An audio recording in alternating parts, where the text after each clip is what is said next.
Sejam todos muito bem-vindos de volta ao canal Tenda dos Búzios. Estamos aqui para mais um encontro na nossa série Conhecendo os Orixás. E hoje preparem-se, porque a nossa jornada vai ser mística. Nós vamos literalmente mergulhar fundo para tentar desvendar os segredos de Olokun, a divindade que reina lá, no fundo do oceano. Essa frase, gente, ela vem de um Itã, um mito sagrado, e ela captura de um jeito, perfeito a essência do orixá de hoje. Ela é um convite para a gente pensar no desconhecido, no mistério, porque é exatamente isso que o Olokun representa. Estamos falando da soberania sobre um lugar que a gente mal começou a entender, a explorar, o fundo, escuro, insondável dos oceanos. Então, vamos lá. Quem é essa força tão, mas tão poderosa? Olokun é o orixá das profundezas do mar. É uma divindade de um caráter muito forte, às vezes até violento, que guarda no seu reino segredos mais profundos sobre a vida e sobre a morte. Olokun é a própria personificação do poder absoluto e do mistério que mora debaixo das ondas. O próprio nome já entrega muita coisa, né? Em Yorubá, Olokun significa ao pé da letra dono ou dona do oceano. É a majestade que rege não apenas as águas, mas também todas as riquezas que a gente nem imagina que existem lá, os segredos mais antigos e, claro, um poder que desafia a nossa compreensão. E agora a gente chega numa das questões mais fascinantes e também complexas sobre esse orixá. Afinal, Olokun é uma divindade masculina ou feminina? Essa aparente dúvida, que parece uma contradição, na verdade nos mostra o quão rico e profundo é o seu culto. Agora, o que é realmente interessante sobre essa questão de gênero é que a resposta está, na verdade, na existência de duas divindades diferentes que são cultuadas com o mesmo nome. Vamos conhecer agora Olokun Seniade e Olokun Ajakotô. Pois é, de um lado a gente tem Olokun Seniade, que é a vertente feminina. Ela é vista como uma rainha poderosa, riquíssima, esposa de Oduduwa em algumas tradições, e a energia dela está muito ligada à riqueza que o mar nos dá. Do outro lado temos Olokun Ajakotô, a vertente masculina.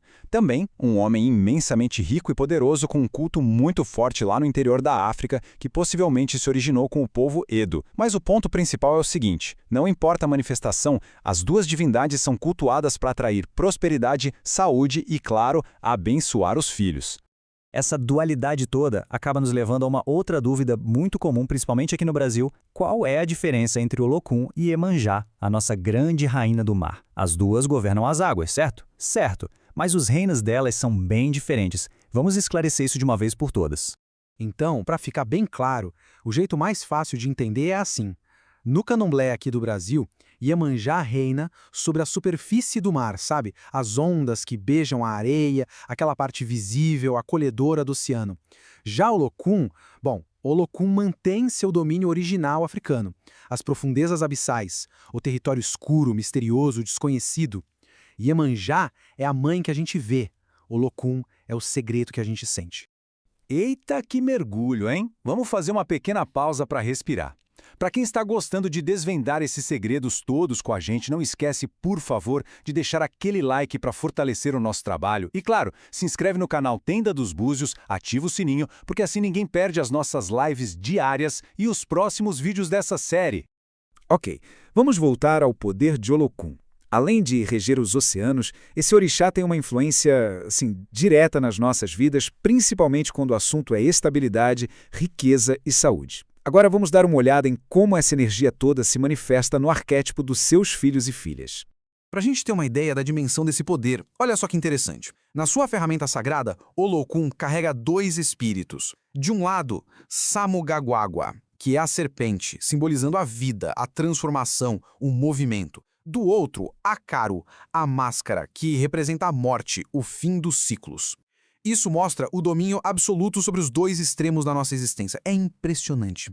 E como são as pessoas regidas por essa força? Geralmente, os filhos de Olokun têm uma energia mística, quase magnética. Costumam ser pessoas de sorte, com um talento natural para negócios, um gosto pelo luxo, pela vida boa. São encantadores sociáveis. Mas, assim como o próprio oceano, eles têm um lado tempestuoso, né? Quando estão em desequilíbrio, podem se tornar gananciosos, tomados pela raiva e, não pensam duas vezes antes de enfrentar seus inimigos com força total. E essa natureza temperamental aparece muito nos mitos. Uma lenda bem famosa conta que a fúria de Olokun era tão grande, mas tão grande, que um dia tentou inundar a Terra para acabar com a humanidade. Foi preciso que Obatalá, o grande orixá da criação, o acorrentasse no fundo do mar para conter esse poder todo. O que, claro, só aumenta esse ar de mistério e poder contido que ele tem. Bom, agora que a gente já entende melhor quem é Olokun, vamos para a parte prática. Como é que a gente pode se conectar com essa energia? Como cultuar Olokun de um jeito respeitoso? Vamos ver agora os símbolos e as oferendas que agradam a este orixá. A primeira coisa, o ponto de partida fundamental é a cor. Olokun é um orixá funfun, o que significa que é um orixá do branco. Sua cor sagrada é o branco puro, que representa a paz das profundezas e também a espuma das ondas. É por isso que o uso do Efun, que é um tipo de giz ritual branco, é tão importante e comum nos seus cultos. As suas ferramentas sagradas, aquelas que ficam no assentamento, são cheias de simbolismo. A gente tem a âncora e o timão, que representam estabilidade e direção. A chave, que abre os caminhos dos segredos e da riqueza. A sereia, que é puro mistério. O sol e a meia-lua, nos lembrando do seu poder sobre os ciclos da natureza. E claro, a boneca com a máscara e a serpente, que representa o seu domínio sobre a vida e a morte. E o que a gente pode ofertar para Olokun? As suas oferendas, que a gente chama de adimos, são, no geral, frias e brancas. Itens como pombos brancos, o caracol, igbim, a noz de cola e bebidas claras como o gin são muito bem aceitos. Grãos de todas as cores menos os pretos também são ofertados, além de frutas como melancia e melão, milho verde, melado de cana, tudo para agradar e honrar essa divindade tão grandiosa. Para quem está começando e quer fazer um agrado, uma oferenda simples pode ser feita com muito respeito. Primeiro, escolha um lugar calmo e limpo. Forre o chão ou uma mesinha com um pano branco. Organize os elementos, como um copo com água, talvez um pouquinho de efum em pó e as oferendas escolhidas, como umas fatias de melancia ou milho. Por último, acenda uma vela branca e converse com Olokun. Faça seus pedidos com o coração aberto, com muita fé e, acima de tudo, respeito. Então, para a gente resumir, Olokun é muito mais que uma divindade do mar. É a personificação da profundidade em todos os sentidos possíveis. A profundidade do oceano, a profundidade do nosso inconsciente, dos nossos próprios mistérios. É o poder vasto, misterioso e rico que existe, mas que nem sempre a gente consegue ver ou entender completamente.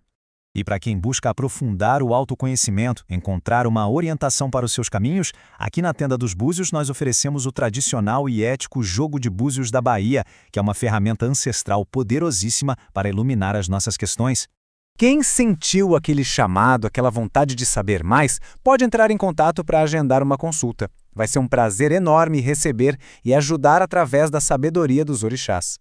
O contato tá aí na tela, é só chamar pelo WhatsApp e a gente agenda o Jogo de Búzios, tá bom? Anota aí para não esquecer. 75 99142 3550. E para a gente fechar, fica aqui uma pergunta para reflexão. Depois de tudo isso que a gente conversou, o que mais intriga? O que mais desperta a curiosidade sobre os segredos que moram lá no fundo do mar? Quem quiser pode deixar as respostas nos comentários. Muito obrigado pela companhia e até o nosso próximo mergulho nos mistérios dos orixás. Axé!